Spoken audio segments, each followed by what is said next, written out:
कमलनाथ के वांटेड वाले पोस्टर पर अब सियासत तेज हो गई है। दरअसल आपको बता दें कि कमलनाथ के वांटेड वाले पोस्टर प्रदेश कार्यालय के बाहर लगे, जिसके बाद अब सियासी सरगर्मी तेज हो गई है। बीजेपी पर कांग्रेस क्या आरोप लगा पाएगी, एक भी प्रमाण सामने नहीं ला पाएगी, इस तरीके का बयान सामने आया है बीजेपी की ओर से। 15 महीने की कमलनाथ सरकार में बल्लभ भवन भ्रष्टाचार का अड्डा बन गया था, ये बीजेपी का कहना है। कमलनाथ के पोस्टर्स पर बीजेपी प्रदेश अध्यक्ष बीडी शर्मा ने कहा कि मुझे कुछ मीडिया के मित्रों माध्यम से इस बात की जानकारी मिली है।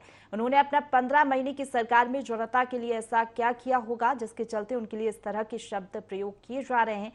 किसी पर इस तरह के टैग लगाना इस बात का प्रतीक होता है आप करप्शन नाथ थे, आपने जनता के कामों में कमीशन लिया होगा, इस तरीके का बयान सामने आया है बीजेपी प्रदेश अध्यक्ष बीडी शर्मा का। वहीं कांग्रेस के आरोपों पर उन्होंने कहा कि वह तो हर चीज का जिम्मेदार बीजेपी को ही बताते हैं। बता दें आपको, दरअसल जैसे ही ये पोस्टर सामने आया उसके बाद कांग्रेस पार्टी जो है बीजेपी पर आरोप लगा रही है। बीजेपी का ये कहना है कि ये साजिश रची जा रही है कांग्रेस पार्टी के खिलाफ, और जरूर बीजेपी के बड़े नेताओं ने ये साजिश रची है और भाजपा के किसी बड़े कार्यकर्ता या नेता ने इस तरीके की साजिश को अंजाम दिया है।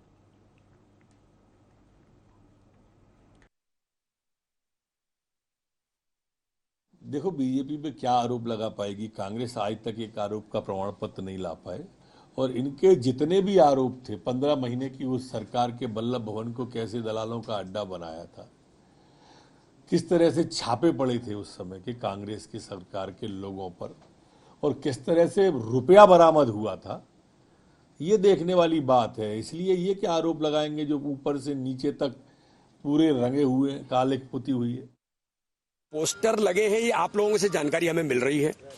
मुझे मीडिया के मित्र कहते हैं कि उसमें कोई क्यूआर कोड है, और क्यूआर कोड में मिस्टर करप्टनाथ कमलनाथ की सारी चरित्रावली भ्रष्टाचार की है। तो भाई इसके लिए भारतीय जनता पार्टी का इससे क्या लेना देना है। कमलनाथ जी या कांग्रेस सोचे कि उन्हीं के आपस का अंतर्द्वंद है जो लगातार दिखाई दे रहा है।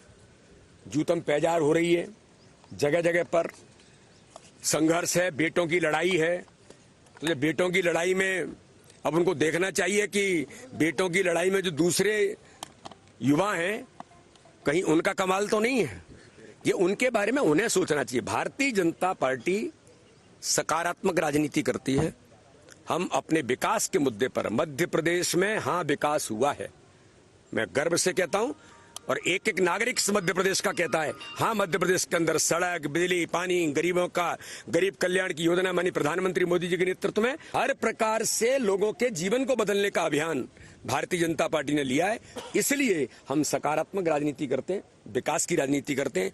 छल कपट, धूर्तपन और लोगों को गुमराह करने की राजनीति हम नहीं करते। हम जो कहते हैं वो करते हैं। इसलिए हमें इस बात पर भारतीय जनता पार्टी के, हमारी सरकार ने, डबल इंजन की सरकार ने जो काम किया है उसके आधार पर जनता के बीच में है। किन्ने क्या किया है वो इसको खुद समझे। मुझे लगता है कि इस प्रकार की साजिश भारतीय जनता पार्टी के किसी कार्यकर्ता द्वारा किसी बड़े नेता की साजिश पर की गई है। कमलनाथ जी का चाल चलन चेहरा सभी प्रदेश की जनता को मालूम है। कमलनाथ जी ने जो 15 महीने में प्रदेश के विकास लिए कार्य किए वो प्रशंसनीय हैं, और आगामी 2023 के चुनाव में पता चल जाएगा। मैं ऐसी लोगों के द्वारा जिस प्रकार की घटना की है, मैं इसे अनुरोध करता हूं कि अगर आपकी पार्टी का किसी का हाथ नहीं है तो इसकी उचित सी जांच कराएं और दोषियों के विरुद्ध कार्रवाई करें। अगर इस प्रकार की राजनीति में प्रतिद्वंद्विता चलती रही तो दूसरा पक्ष भी मजबूरी में कुछ लिखे तो फिर बुराई नहीं होना चाहिए। इस तरह का चरित्रहनन, इस तरह का चेहरे को बदनाम करना जो उचित नहीं है, मैं इसकी घोर निंदा करता हूं, और ऐसे लोगों को जिला प्रशासन से मांग करूं तत्काल जांच करके दोषियों को गिरफ्तार करें। तो बीजेपी और कांग्रेस दोनों के ही पक्ष आपने सुने। किस तरीके से मध्य प्रदेश में सियासत आप गर्म हो गई है, खबर पर ज्यादा जानकारी लेंगे। हमारे साथ bureau chief Sandeep Mishra live बने हुए, उनका रुख करेंगे। संदीप जी, मध्य प्रदेश की सियासी फिजा में एक बार फिर से पॉलिटिक्स पर विवाद छिड़ता हुआ नजर आ रहा है। कमलनाथ वांटेड के पोस्टर लगाए गए हैं, साथ ही साथ बीजेपी ये कह रही है कि जो तमाम घोटाले कांग्रेस पार्टी ने किए हैं 15 महीने की सरकार में, उसको उजागर कर रहा है ये पोस्टर। बिल्कुल, देखिए जिस प्रकार से पोस्टर लगे हैं तो उसको लेकर विवाद उठना लाजमी है।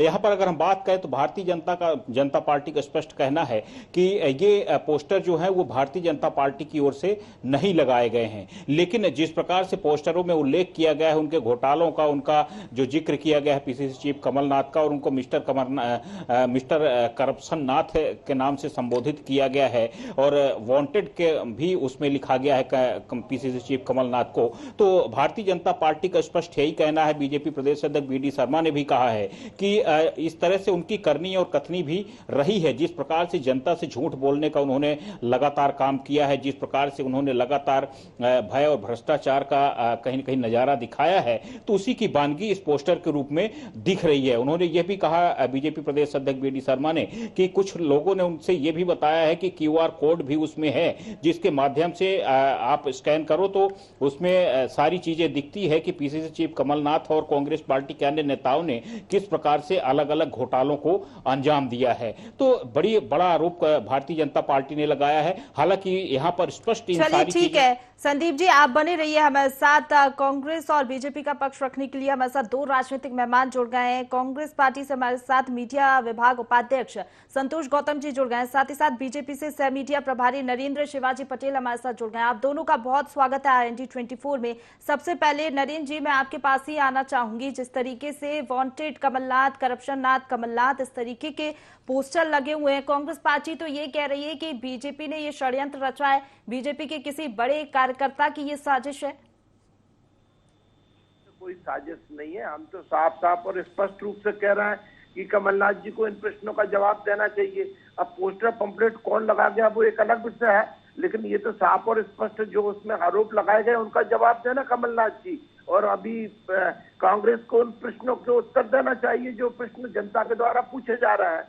उसको केवल इस बात में घुमा फिरा देना कि बीजेपी के लोगों का षड्यंत्र है, बीजेपी के लोगों ने लगा दिया। अरे भाई, जनता पूछ रही है आपसे। जब आपने जनता से 972 वादे किए थे, 972 वचन दिए थे, उन वचनों का क्या किया? 15 महीने इनको जब रहने को सरकार में मिला, वचन को पूरा करने की बजाय केवल धन बटोरने में लगे रहे। इस तरह से उस समय इनकम टैक्स और ईडी की कार्रवाई हुई थी, 250 करोड़ रुपया नगद पकड़ा गया था इन लोगों के पास में, इनसे संबंधित लोगों के पास में। तो ये तो सिद्ध है कि इनने किस तरह से भ्रष्टाचार किया था, किस तरह से कमीशनखोरी की थी। अब यदि जनता प्रश्न पूछ रही है तो इनको उत्तर देना चाहिए। ठीक है, संतोष जी से पूछ लेते हैं। आप कह रहे हैं जनता ये सवाल पूछ रही है। संतोष जी, आप लोगों को ऐसा क्यों लगता है कि बीजेपी के किसी बड़े कार्यकर्ता की ये साजिश है? ऐसा क्यों आप लोगों को लग रहा है? नरेंद्र जी तो ये कह रहे हैं कि भ्रष्टाचार हुआ है, घोटाले हुए हैं, और जनता ये सवाल पूछ रही है। अब देखिए, भारतीय जनता पार्टी की जो 18 वर्ष की सरकार है उसने घोटालों का जो नया इतिहास बनाया है, जो मध्य प्रदेश में जंगल राज चलाया है, उसकी बौखलाहट किसी से छिपी हुई नहीं है। अपने भ्रष्टाचारों को छिपाने के लिए सतपुड़ा भवन जैसे सरकारी भवनों में जो आग लगाई जा रही है वो मध्य प्रदेश की जनता से छिपी हुई नहीं है। इन षड्यंत्रों से भारतीय जनता पार्टी के जो घोटाले हैं वो छिपने वाले नहीं है। भारतीय जनता पार्टी की जो बड़ी मछली है, जिसके बारे में लक्ष्मीकांत शर्मा ने कहा था जेल के सीकचों के पीछे से कि व्यापम घोटाले में अगर मैंने मुंह खोला तो बड़ी मछली सीकचों के पीछे होगी, तो बड़ी मछली कौन है? भारतीय जनता पार्टी की पूरा प्रदेश जानता है। उसके बाद लक्ष्मीकांत शर्मा की रहस्यमय ढंग से मौत हो गई, तो कौन बड़ी मछली है इसकी जांच कांग्रेस की सरकार आने पर होगी। और सतपुड़ा भवन में जो आग लगाई गई है ना, वो तो ये कह रहे हैं कि कोई घोटाला हुआ ही नहीं है और आप लोगों के पास कोई प्रमाण नहीं होता है, ऐसे ही आप लोग बातें कर देते हैं, बयान देते हैं कि करप्शन हुआ है, घोटाला हुआ है। सबूत क्या है? और ये जो पोस्टर को लेकर आप लोग कह रहे हैं कि बीजेपी कार्यकर्ताओं की साजिश है, इसको लेकर भी क्या प्रमाण है?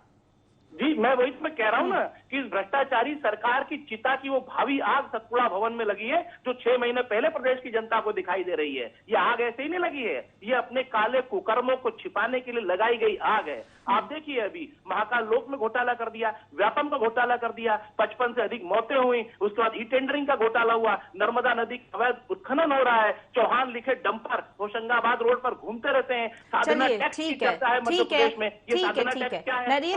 नरेंद्र जी के पास मैं आना चाहूंगी। नरेंद्र जी, आप लोगों की क्या ये घबराहट है, बौखलाहट है, जिसके चलते आपत्तिजनक पोस्टर लगाने पड़ रहे हैं? क्योंकि कांग्रेस पार्टी तो यही कह रही है कि सत्ता में अब वो लोग आने वाले हैं जिसके चलते अब बीजेपी ये साजिश कर रही है।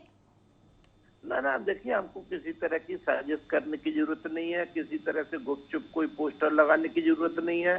हम तो साफ साफ और स्पष्ट रूप से आरोप लगा रहे हैं और जनता भी प्रश्न पूछ रही है। दूसरी ओर अब हमारे मित्र संतोष गौतम जी बड़े अच्छा बखान कर रहे थे, लेकिन उनकी बड़े अच्छे प्रवक्ता भी हैं, विद्वान व्यक्ति भी हैं, लेकिन उनकी मजबूरी है कि वो कांग्रेस की तरफ से बोलते हैं तो उनको अनर्गल प्रलाप करना पड़ता है। तो अभी इधर उधर की बातें कर रहे थे, 18 साल की बातें कर रहे थे। अरे भैया, 18 साल में हम भारतीय जनता पार्टी के रूप में जनता के बीच में गए हैं, जनता ने हमारे कामों पे मोहर लगाई है, इसलिए तो जनता बार बार चुन रही है। अच्छे काम कर रहे हैं जब तो जनता हमें वोट दे रही है। ठीक है, ठीक है। संतोष जी से एक आखिरी रिएक्शन ले लेते हैं। संतोष जी, आप लोग कह रहे हैं कि बीजेपी की बौखलाहट है, किसी बड़े कार्यकर्ता ने, नेता ने ये करवाया, तो क्या आपके पास नाम है किसी बीजेपी नेता का या कार्यकर्ता का, किसने इस साजिश को अंजाम दिया? देखिए, हमको इन बातों से कोई मतलब ही नहीं है। ऐसे और भी पोस्टर अभी भारतीय जनता पार्टी लगाएगी, ऐसी तमाम कवायदे करेगी, क्योंकि भारतीय जनता पार्टी जानती है कि उसके पैरों तले जमीन खसक चुकी है। तो घबराई हुई भारतीय जनता पार्टी क्या करेगी, उसके कार्यकर्ता क्या करेंगे? हताशा में इस तरह के और काम करेंगे। लेकिन हम ये पूछना नहीं भूलेंगे कि इंसानों के नाम पे तो आप पैसा खा ही गए, क्या भगवान को भी नहीं छोड़ोगे? तो मैं कहता हूँ कि भगवान महाकाल तो इनको दंड देंगे ही, लेकिन उसके पहले नवंबर दिसंबर में होने वाले ठीक है, चुनाव के वक्त वो तो पता चल जाएगा जनता किसको वोट देती है, किसको नहीं। फिलहाल आप दोनों मेहमानों का बहुत शुक्रिया।